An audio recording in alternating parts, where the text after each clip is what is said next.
have you with us. And with that being said, we are going to move on to our next slide.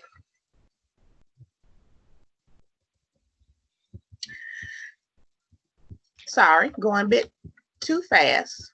All right, so this is actually a list of the team from the Office of Early Learning and Literacy, and we all teamed up with the Office of Special Education to plan multiple SEL lessons that you'll be able to use during the first month of school.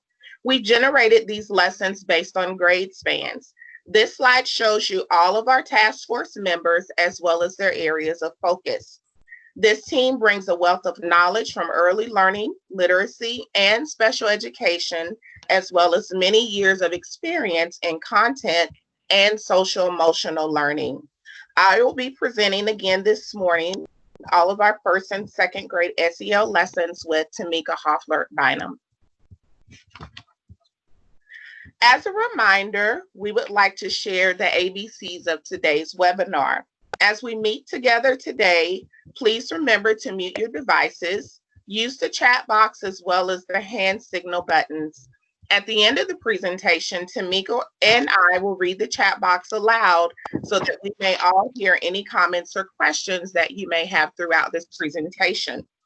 Before we begin, we'd like to make sure that everyone is able to hear and see the presentation slides. And I think that Wendy mentioned that we were all good. So we are going to move along. Next, Tamika is going to talk about educating the whole child.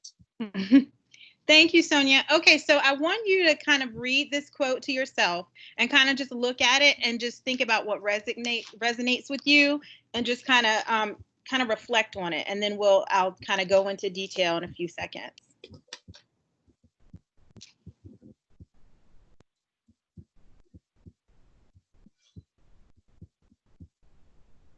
So in looking at the quote, educating the whole student requires rethinking, teaching, and learning so that academics and students' social, emotional, and cognitive development are joined not just occasionally, but throughout the day. And so in saying that, educating the whole learner cannot be reduced to like a simple set of policies or proposals or practices. It is instead kind of just what you would think of as a mindset that should be informed. It should be part of the entire educational experience and enterprise, and it should be infused throughout the child's day. And so when we think about that, we look at what is social emotional learning. And so in that, it is considered the process of developing the self-awareness, self-control, and interpersonal skills that are vital for schoolwork and life success. So then let's begin with today's webinar by defining what that is. And so in thinking about that, if you have the opportunity, I want you to kind of put in the chat box what you would also see in that being what is social emotional learning and how can you kind of look at that and apply it to what a child needs. So as we all are aware, our students have been at home with family in family situations during the time of a pandemic. And so in that time of isolation, it is something that we as educational leaders need to be prepared for, to address in our schools and in our classrooms as they now kind of venture back to us. And it encompasses kind of like an overall total culture of a classroom, incorporating a mindset that reflects skills and personal life successes for children. So in looking at the importance of social emotional learning, for one, better academic performance, which means that students achieve, achievement scores are at an average of 11 percentile points higher than students who did not receive social emotional learning instruction. Improved attitudes and behavior are kind of participate in making sure that students have a greater motivation to learn, a deeper commitment to school, increased time devoted to schoolwork, and better classroom behavior. Also, fewer negative behaviors kind of are diminished because they decrease, social emotional learning decreases disruptive class behavior and non-compliance and student aggression. It also decreases delinquent acts and it kind of results in less disciplinary referrals and reduced emotional distress. So fewer reports of student depression, anxiety, stress, and social withdrawal are parts of why it is important to incorporate social emotional learning into everyday classwork and class, kind of just the class mindset and the class structure as a whole.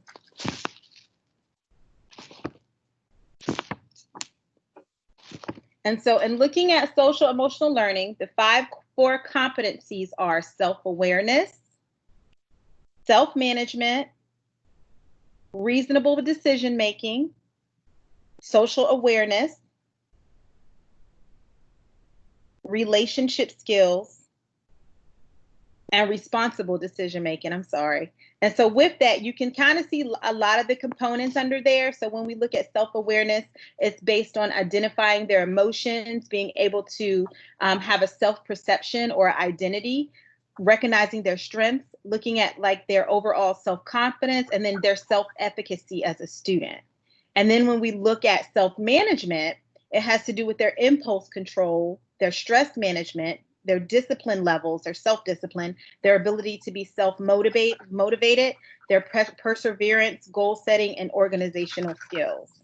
And looking at how they make decisions with their responsible decision-making, they're able to identify problems, analyze situations, solve problems, reflect on them, and then have that sense of an ethical responsibility. Relationship skills kind of go along with that understanding of how to communicate, how to have social engagement, building relationships, working cooperatively with others, resolving conflicts, and helping and seeking help. And then again, that social awareness piece also goes back to that perspective thinking, having the ability to have empathy, appreciating the diversity of others, and then respect for other people and individuals. Okay, so here you're able to see the title of each mini unit of study. There are a total of 4 weeks within this mini unit, or the overall theme. Each week has a specific focus, which culminates into our overall theme, which is we are all different, we are all alike. So you can see that week 1, there's a heavy focus on being a family. Week 2, listening with my heart. Week 3, the focus is on helping our students feel empathy for others. And then week 4 is all about being an effective communicator. So again, the title of the overall theme is We Are All Different, We Are All Alike. These resources that you'll see in just a few moments can be used as continuous summer learning or also as a part of your school's reentry plan. Throughout these social and emotional lessons and literacy-based lessons, you'll find integrated lessons which allow students to become or to focus on learning about themselves and others while enjoying interaction with communication and writing skills. These lessons are founded in the belief that as young children learn and grow, each area of their development is interrelated and contributes to how well they learn and master new skills. So here is a link, and I did try the link earlier. I apologize, it wasn't working that well for me. And so what Tamika and I are going to do for you today is we're just going to give you a snapshot of what the lessons actually look like. And then we'll have a discussion on the back end on whether or not the website is actually live and ready to go. So I'm going to get out of the screen. And first, Tamika is going to share one of her lessons. We just placed everything in a Google Drive folder for now.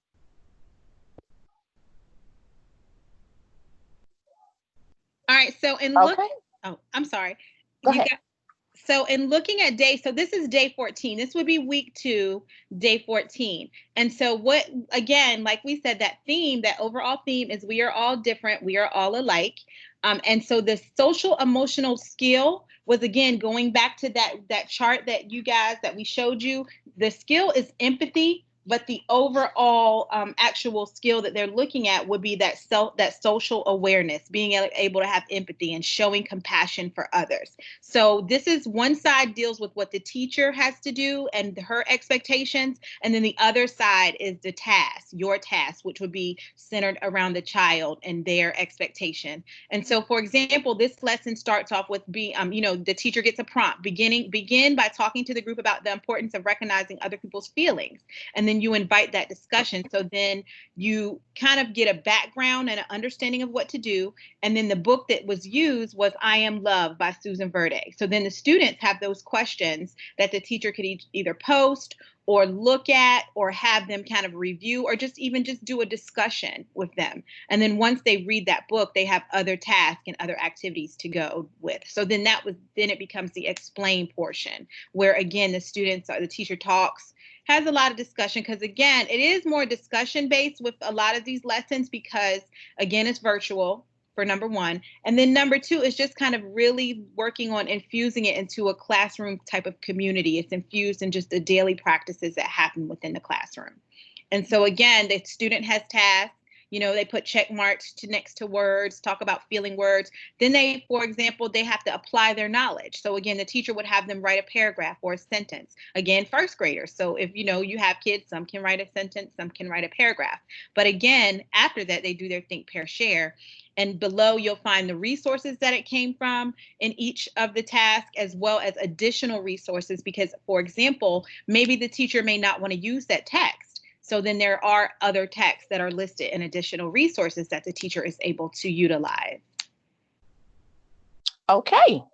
And I'm going to share another lesson with you. I'm going to share a different week. Let's look at week 2. So one of the things that you're going to notice is that we have a predictable structure. I'm almost scared to open Google Docs. Again, I'm on my husband's computer. Oh, mercy. He doesn't have the things that I have, but it's okay. We're going to work through it. Okay, good. It worked.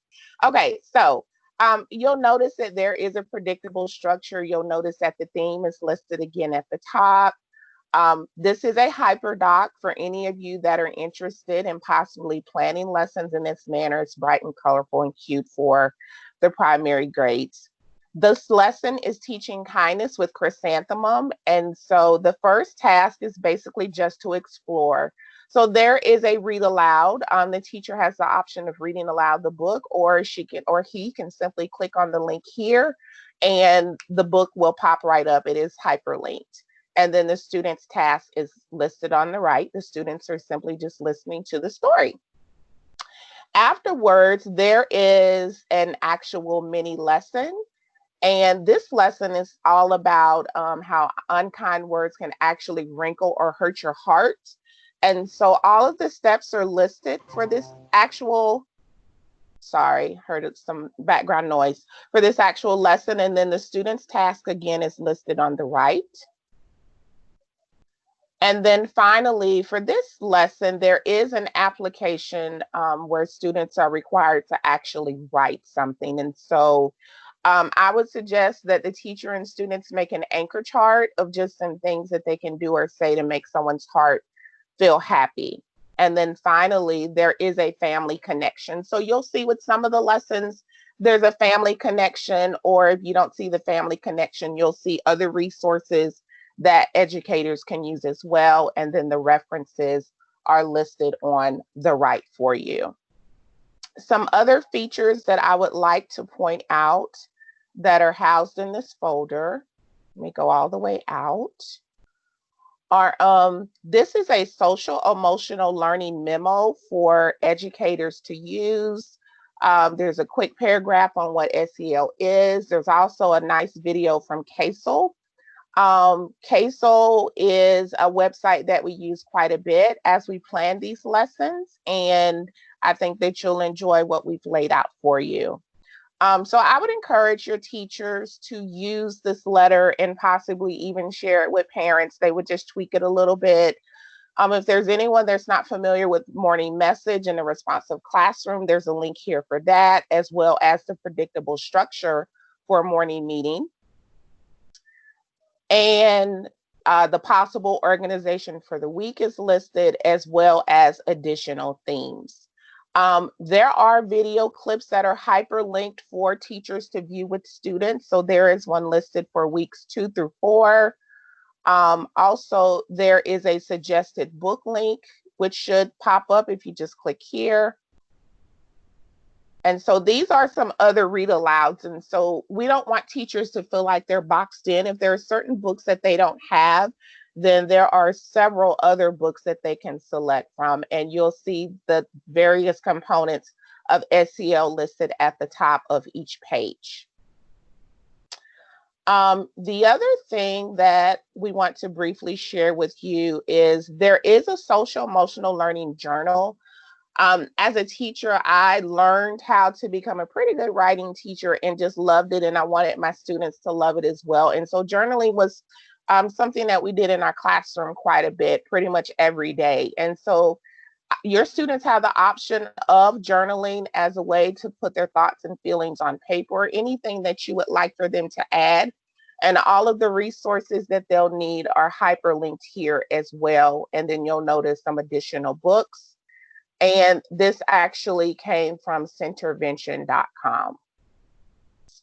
Okay, so I'm going to go back to the actual presentation, and we are going to wrap up.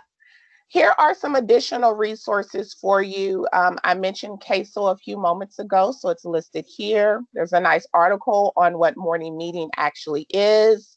We briefly took a look at the read aloud list for educators. Of course, you have access to SC Remote Learning for Teachers. I also shared with you the Social Emotional Learning Journal, and then ASCD has several social emotional articles for you to share with your teachers as well. Okay, I'm going to come back to the questions in just a moment. I should have switched my slides. This is contact information for our office. Mrs. Marie Gibbons is our team lead. And then your presenters today were Tamika Hoffler-Bynum and Sonia Ramsue. So now I'm going to go back to the questions to see if we have anything. Tamika, did you notice if we had any questions? Yeah, today? I was looking briefly, and I'm looking at some. I see a lot of comments. I didn't see a lot of questions. They did like the activities, and they promote the student engagement piece, as well as they have they like the fact that we did include additional resources for books and things of that nature. And the journaling is definitely a piece that was a good. They're happy with that as well. Thank you. And I'm noticing the positive comments as well. We have a lot of likes for the book choices. The format is user-friendly, and then also how powerful it's going to be for students to have journals. So we just want to thank everyone for your positive comments. And since we don't have any questions, I am going to stop sharing. And there we are. Wanted to make sure that I stopped sharing. If we don't have any questions, then we're going to end our session for today. And we thank you all so much for joining us. If you think of anything on the back end, feel free to email Tamika or myself, or you can email Marie as well. Thank you all so much and have a wonderful day. Bye. Have a wonderful day. Bye-bye. Thank you, Sonia and Tamika. Everybody You're have welcome. a great day. And the link will go live on August the 6th. The link will be live tomorrow, just FYI. Okay. Thank you. Thank you. I will write that down. Great job, ladies. Thank you. Thank you all. Good job. Thank you. Have a great day.